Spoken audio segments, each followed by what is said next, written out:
The two things that happened this night were very weird. So it was like 11 o'clock at night, and it was raining out, and it was dark, and we were just sitting in the kitchen stirring this risotto. And she was like, "Oh my gosh, well, I've had a few ghost experiences, but I don't want to tell you what they are because they'll scare you." And I'm like, "No, no, like, I'm not going to be scared." And she's like, "I don't know, I want to check with your mom." And I'm like, "Oh, come on. I'm like 16 or 17. Like, you don't need to check with my mom." And she's like, "All right, all right." And then she starts telling me the story. She's like, "Well, one time." Some friends and I decided to take the Ouija board to this one studio that we lovingly call the morgue. And so we go there really, really late at night with the Ouija board. There's nobody around. And I woke up one night to go to the bathroom, which was right outside of my door, and I opened the door and I saw her standing there. I stood at the bottom while looking up the stairs. I couldn't see her, so I thought she was hiding. And then all of a sudden, I see my sister come up from the second floor and ask, "What are you doing?" later, there was this light that was like above the exit sign or whatever. Like they're all on an emergency power grid that's separate from the rest of the lights. And so that was one of the only lights that was on in the room. And we were like, okay, if there's somebody there, show yourself to us physically. I feel like that probably means I was kind of in a dream state still.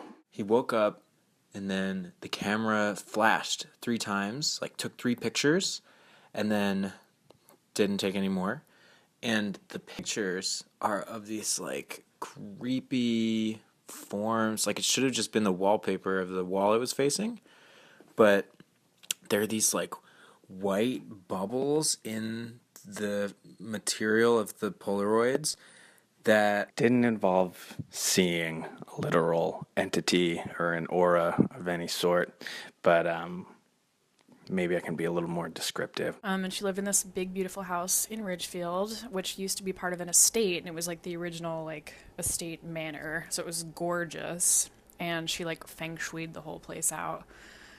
So it had a very like solid, calm feel to the place. Anyway, The house was the kind of house that was overgrown with long grass and the paint was peeling. She had gotten too old to really take care of all the basic house needs and stuff. And most of the studios are along Benefit Street, which is allegedly the most haunted street in Providence. then we turned around, shocked, and there was a light on upstairs where we had been feeding the cats. But we were dead certain that we had turned that light off.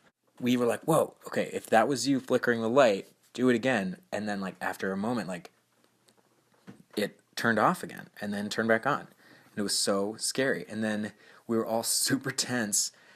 And then suddenly something fell. I think from a tree or something, but something really heavy fell on the roof. And we all jumped and just, like, we're so stressed out we had to get out of there. But it also could just be that memory is flawed and the way my brain could function, could figure out what it was that I was seeing at the moment was by translating it into a language of ghosts that I was familiar with. anyway, that's the story. And I don't think that she would make it up because she's just not that kind of person. I don't think she would make up a scary story, a scary detailed story like that just to freak out some kid.